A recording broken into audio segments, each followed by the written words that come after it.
Venga, ahora sí, empezamos. Bueno, la parte buena de venir a esta sesión, por cierto, es que luego tenéis la salida directa para la comida, que viene después, así que solo por eso yo creo que vale la pena que os quedéis aquí. Voy a arrancar con una pregunta. ¿Quién ha estado en la keynote esta mañana?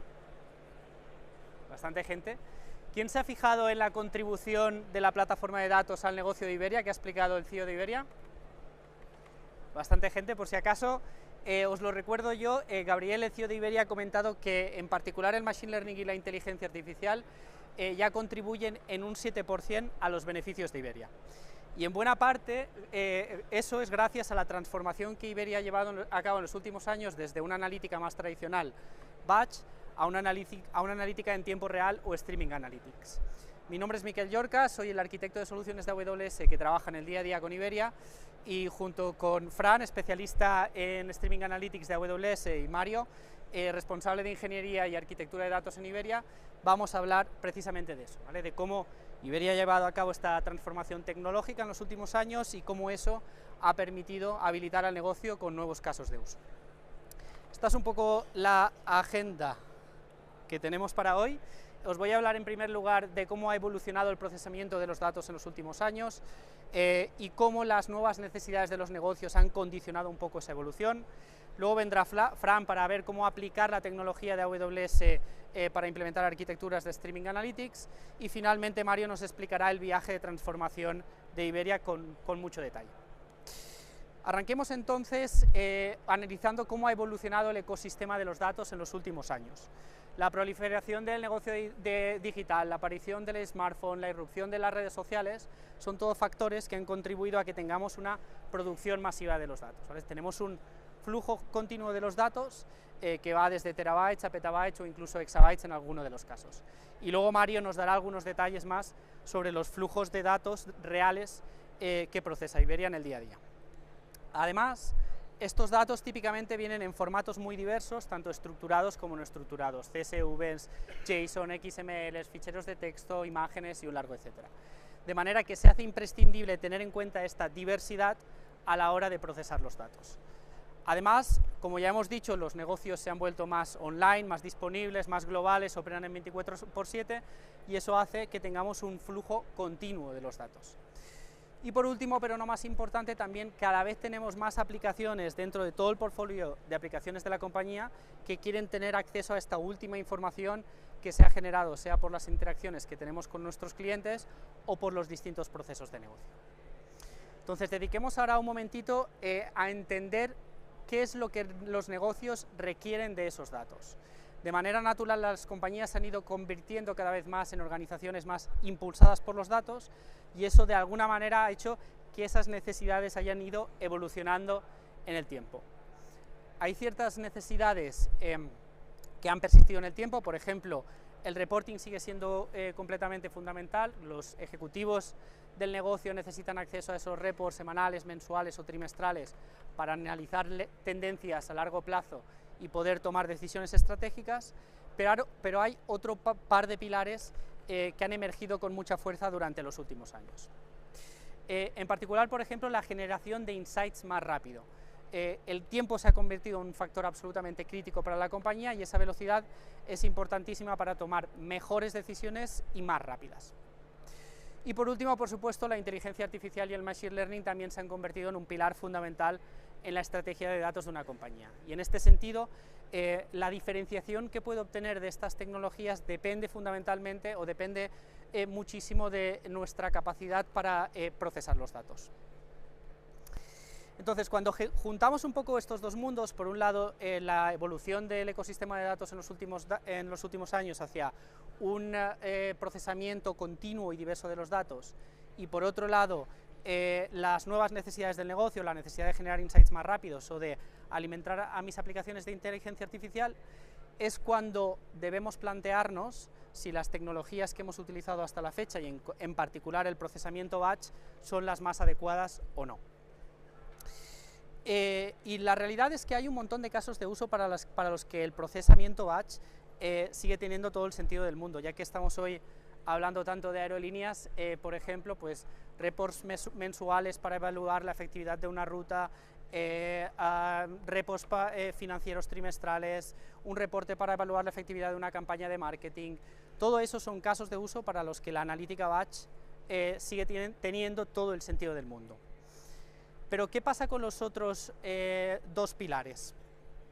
Vamos a verlo con un par de ejemplos, de la industria de las aerolíneas que con un poco de suerte también podréis extrapolar a vuestros propios negocios. Las aerolíneas, por ejemplo, en el mundo de las aerolíneas es absolutamente fundamental hacer algo a lo que llamamos gestión de disrupciones. Como os podéis imaginar, la operación de una aerolínea está expuesta en el día a día a un montón de factores, tanto externos como internos, que pueden alterar su operación diaria, y seguro que algunos de vosotros lo habéis experimentado en alguna ocasión. Y para llevar a cabo, y por supuesto es absolutamente crítico gestionar estas disrupciones de manera eficiente.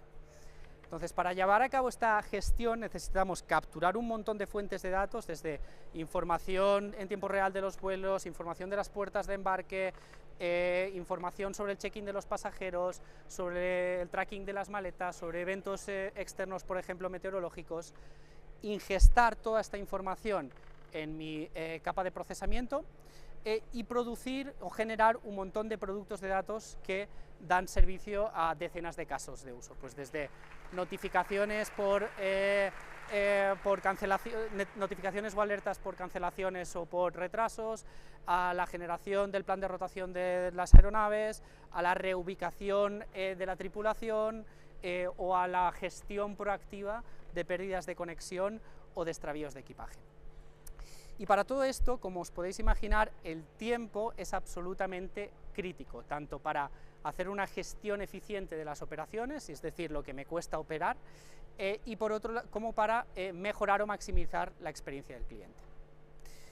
Y precisamente este factor tiempo es el que hace que las tecnologías de Streaming Analytics o analítica en tiempo real estén digamos, entrando con fuerza para resolver este tipo de casos de uso. Entonces, nos queda el pilar de Machine Learning e inteligencia artificial, que también vamos a ver con otro ejemplo de la industria. Las aerolíneas también llevan muchos años, digamos, creando sistemas para obtener el mejor precio de cada asiento en cada momento. Lo que pasa es que típicamente esto se había hecho con reglas de negocio que se ejecutaban en intervalos fijos de tiempo, es decir, con analítica batch. Pero esto está cambiando por completo con la irrupción del Machine Learning y evolucionando hacia lo que llamamos Continuous Dynamic Pricing. ¿Y qué es esto? Pues básicamente, para cada petición que me llega a mis APIs de venta, hago una petición en tiempo real hacia un agente de precios, que está basado en modelos de Machine Learning, que me va a devolver el precio más óptimo para ese momento, el precio recomendado. A su vez, este motor de precios está alimentado por un montón de fuentes de datos que van desde el comportamiento de búsquedas y reservas, información de inventario, información externa y un largo etcétera. Y nuevamente nos encontramos con que la velocidad es absolutamente crítica. No solo tengo que ser capaz de hacer esa inferencia del precio óptimo en tiempo real, sino de ajustar ese agente de precios en el menor tiempo posible o con la máxima frecuencia posible. Esa capacidad, esa velocidad es la que determinará que pueda obtener el máximo beneficio por cada asiento. De hecho, el Dynamic Pricing, como os podéis imaginar, no es algo único de la industria de las aerolíneas, es algo que se hace en un montón de industrias. Entonces, nuevamente, esta velocidad es la que se convierte en el factor clave para que las tecnologías de Streaming Analytics también estén irrumpiendo con fuerza en este último pilar. Entonces, una vez hemos visto el porqué, ¿vale? Vamos a empezar a profundizar de la mano de Fran en qué diferencias hay entre el procesamiento batch y el procesamiento en streaming. Muchas gracias a todos.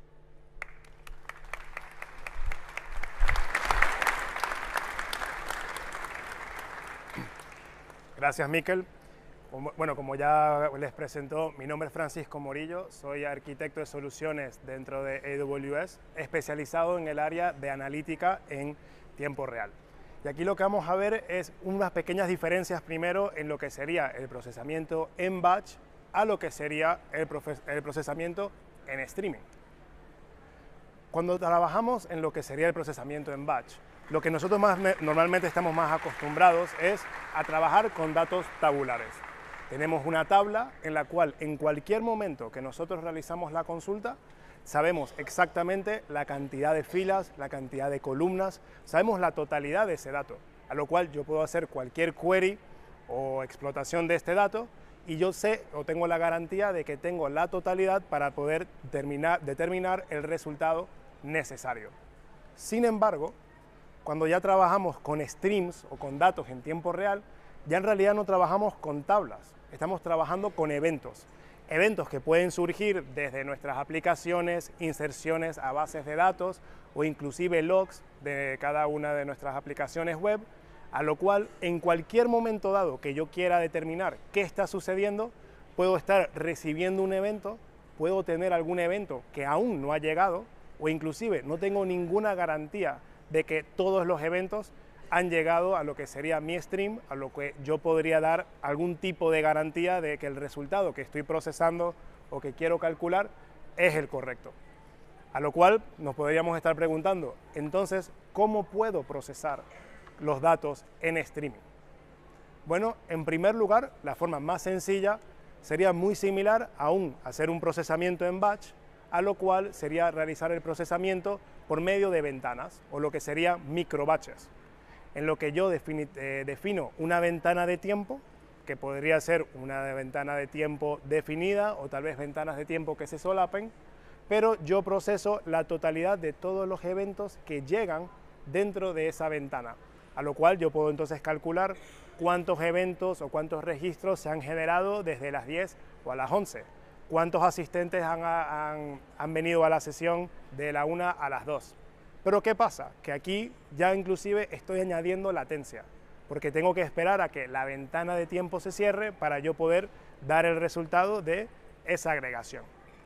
Otra manera que podemos procesar el dato en streaming sería realizar transformaciones que llamamos sin estado o stateless, en la que yo simplemente quiero reaccionar a un evento y ya bien sea realizar una transformación del dato o realizar un simple filtro, como podría ser eliminar ciertos cuadros que no coordinen con un color, los elimino de mi flujo de procesamiento. Aquí lo que es muy importante resaltar es que de esta manera de procesar yo puedo invocar este motor de procesamiento en base a cada evento que se va generando y no tengo ninguna dependencia a lo que serían eventos del pasado o la totalidad de los eventos que estoy esperando dentro de mi lógica. Pero ¿qué sucede en la realidad? En la realidad, si nosotros quisiéramos pasar del batch a streaming, nosotros vamos a necesitar tener lógicas de transformación un poco más complejas. Vamos a necesitar hacer enriquecimientos, vamos a tener que realizar uniones o inclusive determinar cierta lógica que esté impactada de eventos que se hayan generado en el pasado. Y es aquí donde entra el concepto de procesamiento en estados o en stateful. Para ver un simple ejemplo de cómo esto puede impactar o lo que se debería necesitar, si trabajamos con un ejemplo de un sistema de pago, en la cual yo recibo órdenes por medio de una aplicación y una vez que estas órdenes se estén generando, también recibo la confirmación de pago. Generalmente estos dos eventos no están vinculados el uno con el otro, a lo cual en realidad ya dependiendo de cuál es la entidad que me realiza la confirmación de pago, si hay algún atraso en lo que sería mi flujo de procesamiento, yo no tengo ninguna garantía en cuándo estos eventos van a llegar.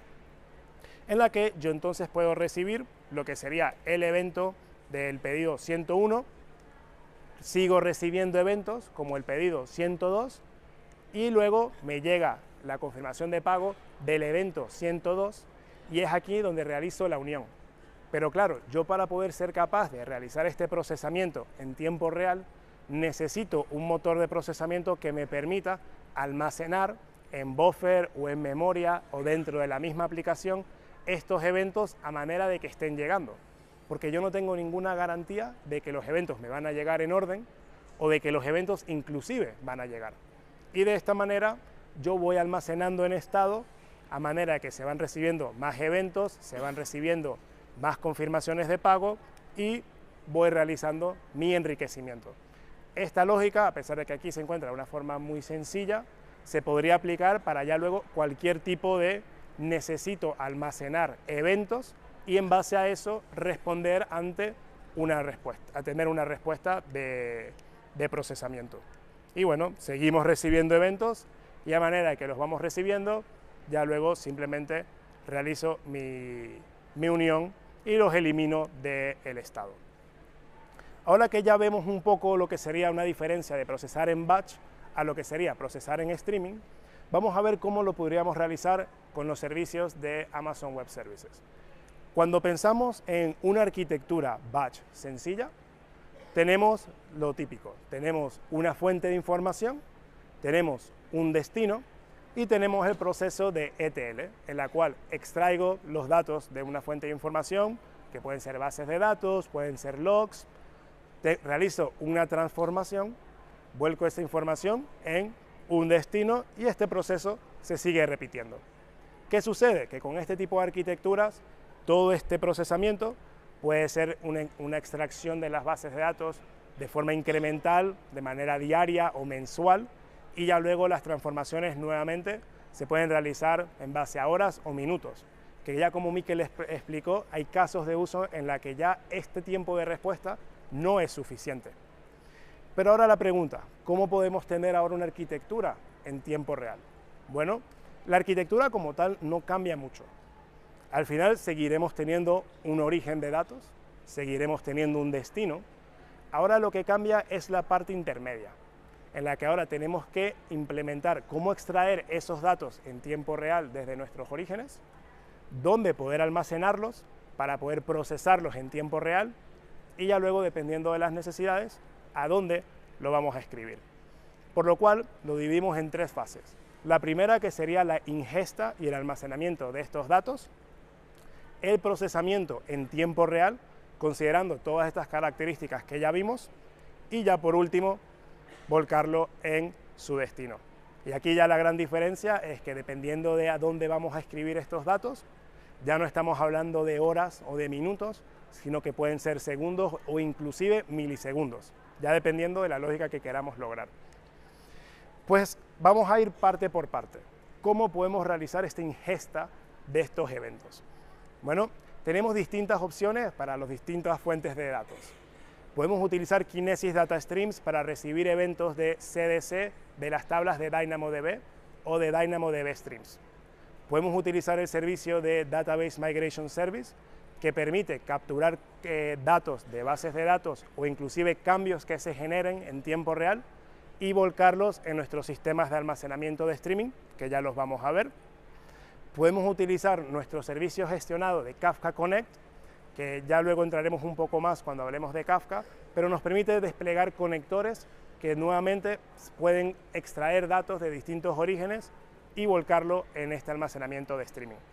Y ya luego podemos tener agentes específicos como FluentBit para extraer logs o inclusive ya nosotros crear nuestros propios agentes o nuestros propios scripts. Como en nuestro ejemplo estamos trabajando con bases de datos, vamos a utilizar DMS o podríamos también utilizar un conector sobre MSK Connect. Una vez que ya hemos extraído todos estos datos que se están generando, ¿a dónde los escribo? Al final yo quiero poder responder a estos eventos en tiempo real, por lo cual escribirlos a otra base de datos o a un data lake no me va a ser suficiente. Y es aquí donde entra el almacenamiento de streaming. En almacenamiento de streaming dentro de Amazon Web Services tenemos dos opciones. Tenemos el servicio de Amazon Kinesis Data Streams o tenemos el servicio gestionado de Apache Kafka. Aquí ya luego va un poco de preferencia de qué librerías o qué consumidores están utilizando dentro de su compañía para elegir una o la otra, pero lo importante es la diferencia que estos servicios otorgan en esta arquitectura. Y es la capacidad de poder producir y consumir los eventos en paralelo y que estos eventos se pueden reprocesar. Los eventos se pueden almacenar dentro de este almacenamiento, a lo cual yo puedo tener varias aplicaciones de streaming que procesan ese mismo evento sin ningún tipo de problema y entonces tenemos esa respuesta a de dónde puedo yo recibir todos estos eventos que se generan en tiempo real. Una vez ya extraídos los eventos, los tengo almacenados en mi servicio de almacenamiento como Kinesis o MSK Y ahora la pregunta, ¿dónde lo puedo procesar? Para procesarlo, nuevamente, muchas opciones. Ya poco nos vamos a concentrar en una en específico, pero también va un poco dependiendo de qué es lo que queremos realizar. Tenemos un servicio gestionado de Apache Flink para realizar este procesamiento en tiempo real. Se puede realizar con el servicio de Data Firehose, de manera que recibimos estos eventos, los volcamos directamente en un destino. Podemos realizarlo también con MSK Connect, tiene cierta lógica de transformación muy sencilla. Y si quisiéramos trabajar con Spark, tal vez están más familiarizados con Apache Spark, tiene una librería que se llama Spark Structure Streaming, que nos permite procesar los eventos en tiempo real por medio de microbatches, como vimos al principio con esas ventanas de tiempo definidas, y estas cargas de trabajo las podríamos ejecutar sobre el servicio de MR o el servicio de AWS Glue. Pero ahora, una de las tecnologías que está tomando muchísima tendencia en el mercado es Apache Flink, que quería preguntar, también para hacerlo un poco dinámico, ¿quiénes aquí han escuchado de Apache Flink? Si pudiesen levantar la mano. Pues mira, les puedo decir que estoy viendo más manos cada año que hago esta presentación, a lo cual sí veo que la tendencia está aumentando. Y esta tecnología lo que permite es, por un lado, unificar lo que sería la capa de procesamiento, tanto en batch como en streaming, y una diferencia clave es que está construida específicamente para procesar datos en tiempo real. A lo cual, si yo no lo necesito, no tengo que crear esos microbatches, sino que puedo procesar estos eventos a manera de que se estén generando. Y ya luego me permite trabajar con ventanas, procesar sin estado o con estado para esos casos de uso que hemos comentado. Y dentro del servicio de AWS tenemos una manera de desplegar estos jobs de Apache Flink de forma gestionada. Tal vez no lo conocían porque anteriormente se llamaba Kinesis Data Analytics. A día de hoy le hemos cambiado el nombre, se llama Managed Service por Apache Flink y nos permite ejecutar códigos de procesamiento en tiempo real en Java, Scala, Python y SQL. También de esta manera permitiendo, yo diría, acercar a desarrolladores, analistas de datos a poder extraer datos en tiempo real sin tanta complejidad. Y bueno, ya de esta manera ya hemos procesado nuestro dato, simplemente nos queda elegir dónde lo vamos a escribir.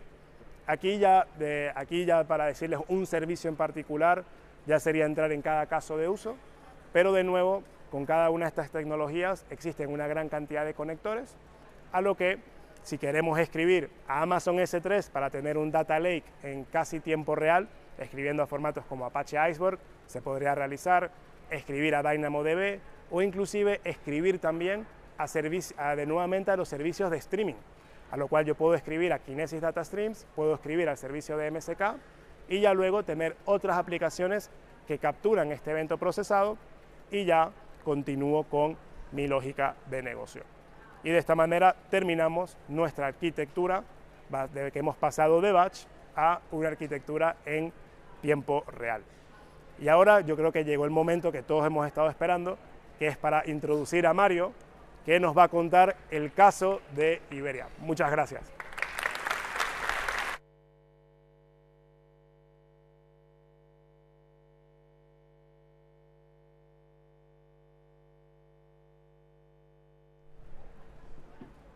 Ahora.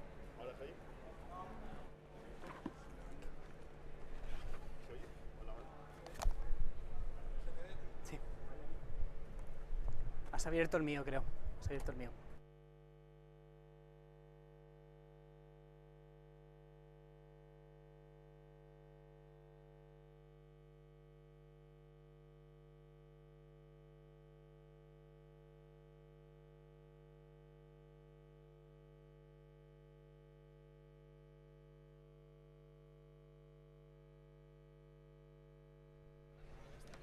Hola, hola.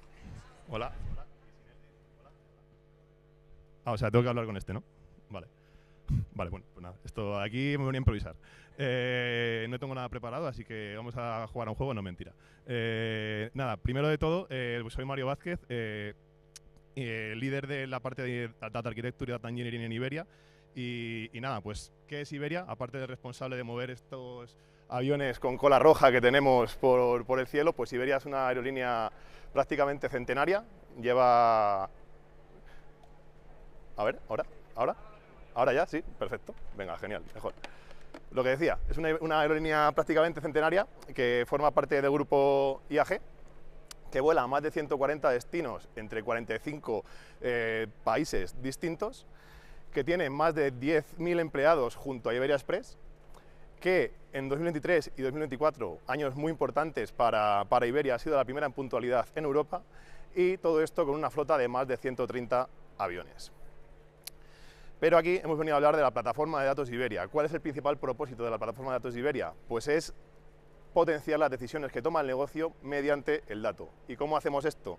Pues por una parte ingestamos 1,5 teras en batch cada día y 0,3 teras en real time, basándonos en estos principios de diseño que se ven en medio, que los iremos viendo ahora más adelante, y con 3 dominios del negocio en tiempo real.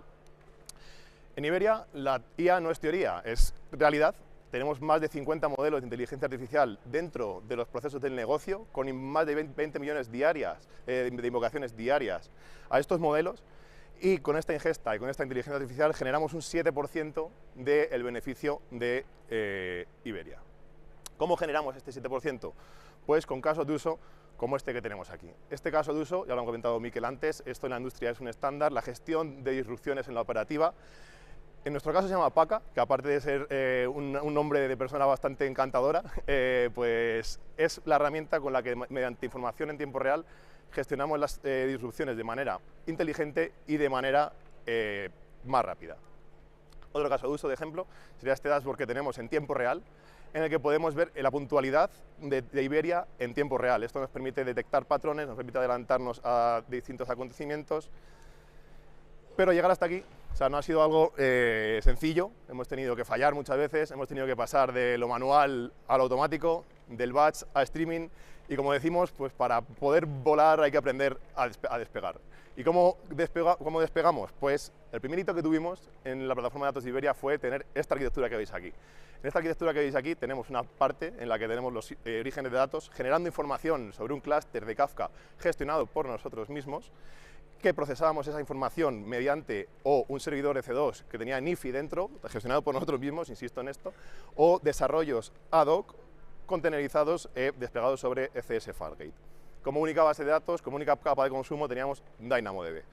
¿Qué retos nos planteaba esto? Pues el primero de ellos, que no teníamos validación de la información que estábamos haciendo, no teníamos esquemas, por lo que estábamos en una constante situación de inconsistencia de la información. Además, teníamos únicamente, teníamos únicamente DynamoDB como base de datos, lo que nos limitaba mucho en cuanto a la diversidad de los casos de uso que podíamos hacer. Además, estábamos continuamente en una situación de folio en blanco, es decir, este start from scratch para cada uno de los proyectos que hacíamos. Y además teníamos una carga operacional muy grande, como había comentado antes, insistía, era una arquitectura gestionada por completo por nosotros. Entonces, ¿qué pasos dimos aquí? Pues bueno, en este último paso que comentaba de carga operacional, decidimos hacer el movimiento de ese clúster de Kafka gestionado por nosotros a MSK. Aquí he venido a contaros algunas de las lecciones que aprendimos por el camino y estas son. Usamos Mirror Maker para replicar la información entre los distintos clústeres, el antiguo y el nuevo, y mantener ambos entornos usables. Además, teníamos que tener en cuenta mucho la versatilidad de nuestros productores, tener en cuenta que Iberia, como decía, era una aerolínea centenaria, por lo que hay mucha diversidad de producción de información, por lo que, por ejemplo, no todos se podían autenticar de la manera nativa que propone Amazon. Además, MSK es gestionado, pero es gestionado no en su totalidad. También esto te implica tener que gestionar particiones, tener que gestionar topics, entonces eso hay que tenerlo en cuenta. Y por supuesto que hay muchas métricas de CloudWatch disponibles a cualquier nivel, a nivel de broker, a nivel de topic, incluso a nivel de partición, lo que te da una gran diversidad para monitorizar y para poner alertas sobre la información. Muy bien, habíamos cumplido con parte de nuestros problemas, con parte de nuestros deberes, pero todavía había una lista interminable de problemas que teníamos que solucionar, ¿no? O sea, ya teníamos esa capa de gestión de la infraestructura relativamente mitigada, pero todavía teníamos muchos to-dos en la lista. Entonces esto nos ponía en una situación en la que para poder despegar necesitábamos enfrentarnos a dos grandes retos. Ahora, a ver, que esto se adelanta. Bueno, teníamos dos grandes retos. Uno era tener una plataforma que fuese usable, que abstrayese a los desarrolladores y a los usuarios de la complejidad que pueda tener el uso de información en tiempo real, y por otra parte necesitamos una plataforma robusta, una plataforma gobernada. Y aquí es donde surgía el framework de tiempo real, que lo denominamos en Iberia.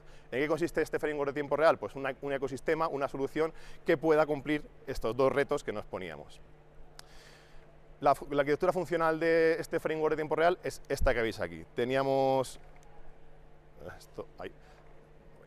un bus central en el que esos productores de la información generaban directamente los eventos, y para los casos en los que estos fuentes de información no podían generarlo, lo que hacíamos era meter una capa de integración entre medias para ir a buscar esa información. Adicionalmente teníamos una capa de procesamiento de la información, tanto en SQL para procesar esos casos más sencillos, como para los casos más complejos que no podían ser resueltos mediante SQL.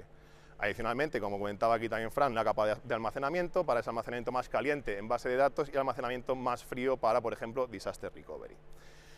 También teníamos una capa de observabilidad y de reporting de la información conectando con esta capa de almacenamiento, una capa de integración continua y despliegue continuo, también una capa de gestión de todo lo que hay debajo de ella, y de manera transversal una capa de logs y de captura de métricas de performance.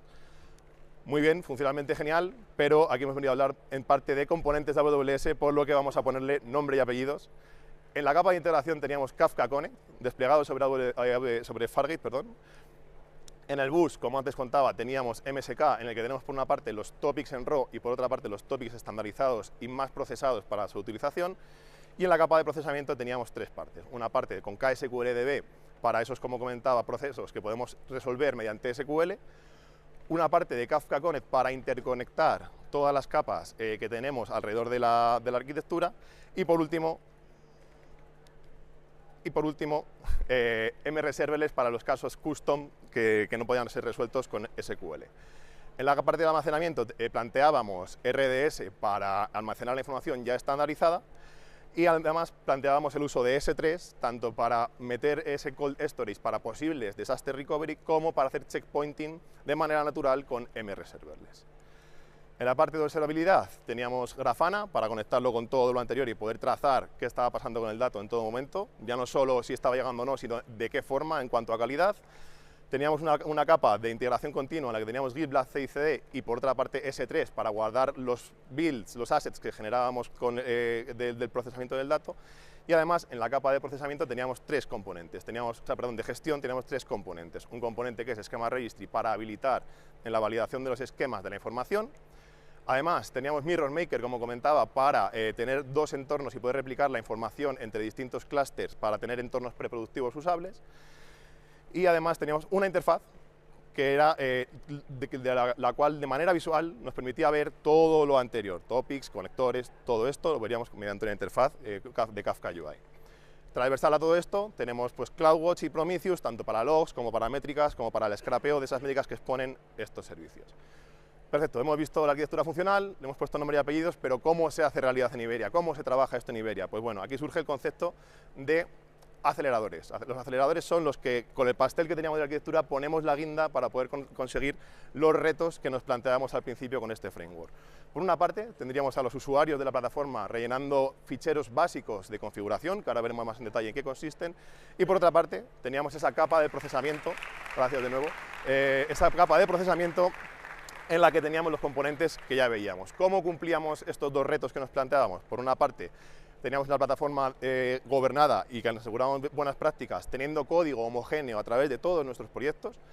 Además, teníamos observabilidad implícita porque teníamos ese proxy entre los usuarios y la plataforma que podíamos inyectarles métricas de observabilidad de la información. Y además también teníamos un entorno uniforme en cuanto a todos los proyectos que teníamos. Esto en cuanto al reto de governance, y en cuanto al reto de ser una plataforma usable y simple, ya evitábamos esa parte de start from scratch, ya no estábamos empezando con el folio en blanco a diario, teníamos un template y templates para cada uno de los casos de uso. Además, teníamos un proceso de time to market relativamente sencillo, precisamente por tener estos aceleradores y este enfoque, y habíamos conseguido poder procesar información en streaming mediante SQL y ficheros básicos de configuración. Muy bien, esto que me has contado de los aceleradores es genial, es la fumada vuestra, pero ¿cómo se aterriza esto, no? Pues justo lo que vamos a ver ahora en los principales componentes de la capa de procesamiento. Centrándonos en la parte de KSQL, tenemos a esos usuarios desarrollando su SQL y rellenando los ficheros básicos de configuración, y por debajo tenemos a KSQL desplegado sobre Fargate distribuido entre las zonas de disponibilidad. Aquí entre medias de estas dos capas aparece lo que llamamos el acelerador. Este acelerador tiene varias partes. Un renderizador que construye mezclando el SQL y los YAMLs las queries que se van a ejecutar. Esto levanta un cliente que lanza la petición a KSQL y valida que se ha ejecutado bien o mal, en función de lo que haya puesto el usuario, devolviendo el resultado a él.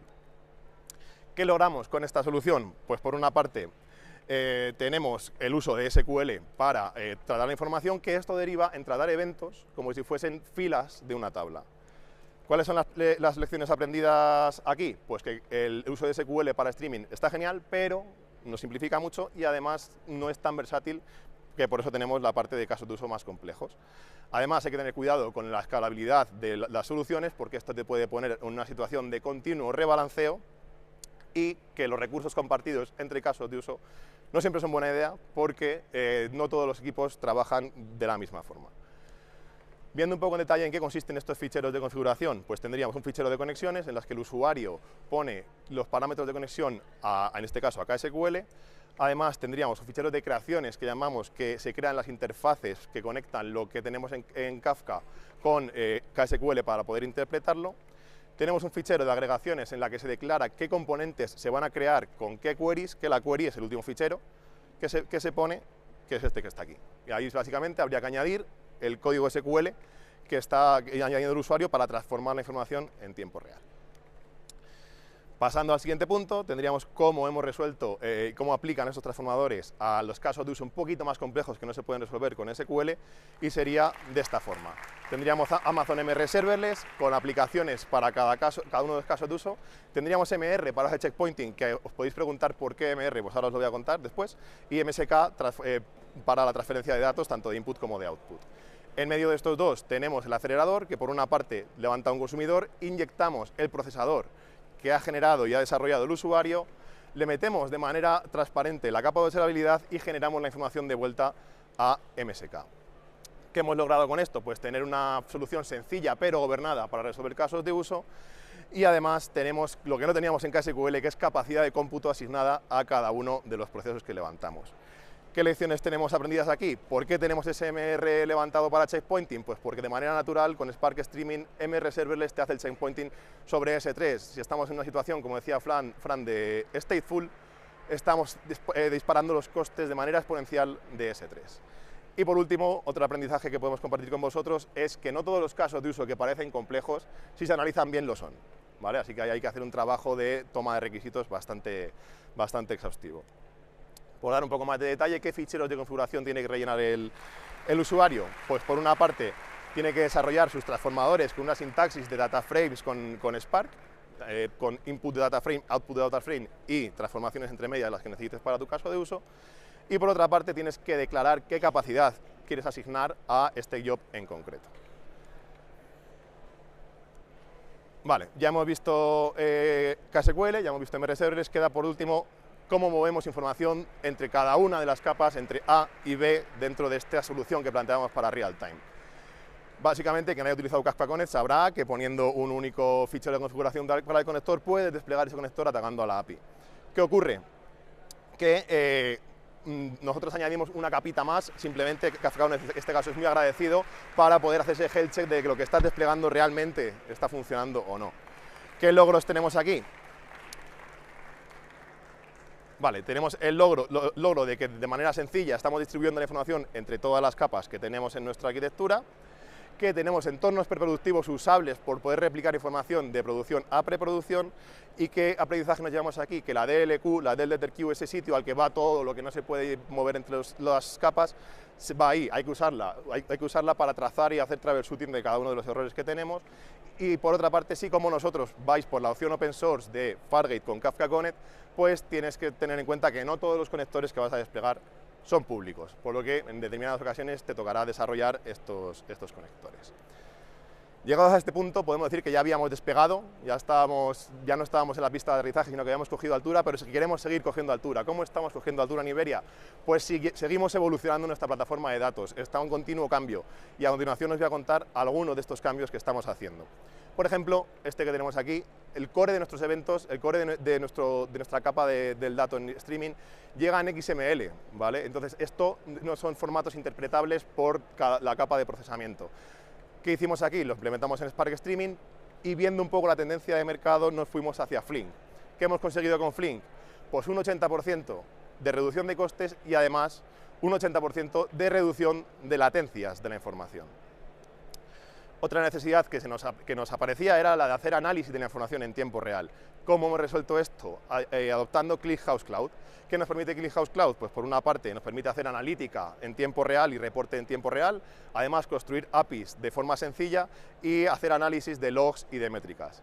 Aquí hemos venido a decir la verdad, por lo que, bueno, más caras abajo, nosotros tuvimos que estar gestionando durante un tiempo un ClickHouse gestionado por nosotros mismos, y eso pues vimos que, oh sorpresa, tenía una gran carga de gestión de este ClickHouse, por lo que hemos decidido movernos a la versión cloud, que bueno, ¿quién más experto de ClickHouse que el propio ClickHouse, ¿no? Y ya por último, KSQL, que ha tenido un papel tan importante en el viaje de Iberia en tiempo real, pues estamos viendo que le está llegando su momento por diversos motivos, porque el mercado va hacia allí. De hecho, las contribuciones desde el 2024 al 2022 han bajado más de un 90% en este repositorio, y además con nuestra propia experiencia que tenemos con Flink vemos que el mercado está yendo hacia allí. ¿Qué solución tenemos aquí? Pues todavía no la tenemos, estamos planteándonos cosas como Flink SQL sobre Managed Flink, Flink SQL sobre MR, Flink SQL sobre EKS, lo que sea SQL sobre algo, pero lo que tenemos claro es que tiene que ser en SQL y, oh sorpresa, también tiene que poder asignar capacidad al nivel que nosotros queramos. Entonces, por resumir un poco el viaje que ha dado Iberia en tiempo real. En 2019 desplegamos nuestra arquitectura básica que nos permitía hacer unos pocos casos de uso en tiempo real. En 2021 cambiamos de ese Kafka gestionado por nosotros a MSK. En 2022 apareció el framework de tiempo real. En 2024 pasamos el core de nuestros eventos de XML Auro, reduciendo además el coste y la latencia. En 2025 estamos adoptando ClickHouse Cloud, y estamos trabajando en la decomisión de KSQL. ¿Cuándo ocurrirá? Pues espero que en esta década. Y nada, ya por último, por cerrar un poco toda la sesión, ¿qué aprendizajes creo que deberíais llevaros de todo esto que nos ha contado Mikel, Fran y lo que os he contado yo? Primero de todo, que siempre que podáis, que elijáis serverless. Esto va a potenciar la agilidad de delivery, así como va a permitir centraros en entregar valor al negocio. Por otra parte, que siempre que podáis, que construyáis cosas estandarizadas, reusables, los procesos homogéneos derivan en reducción de errores y además el gobierno te permite escalar de forma sencilla. Por último, que mantengáis vuestra plataforma de datos actualizada y vuestro stack tecnológico actualizado. Una plataforma de datos moderna está en constante evolución, no es estática. Esto te va a permitir reducir deuda técnica, te va a permitir retener talento y además acelerar un poco el delivery también. Antes de terminar, muchas gracias a Mikel, a Fran, por la oportunidad de compartir con vosotros cómo Iberia está modernizando su plataforma de datos. Muchas gracias también al equipo que lo ha hecho posible y al negocio que está con nosotros en nuestro día a día para que esto se utilice. No os olvidéis de rellenar la encuesta y nada, a comer.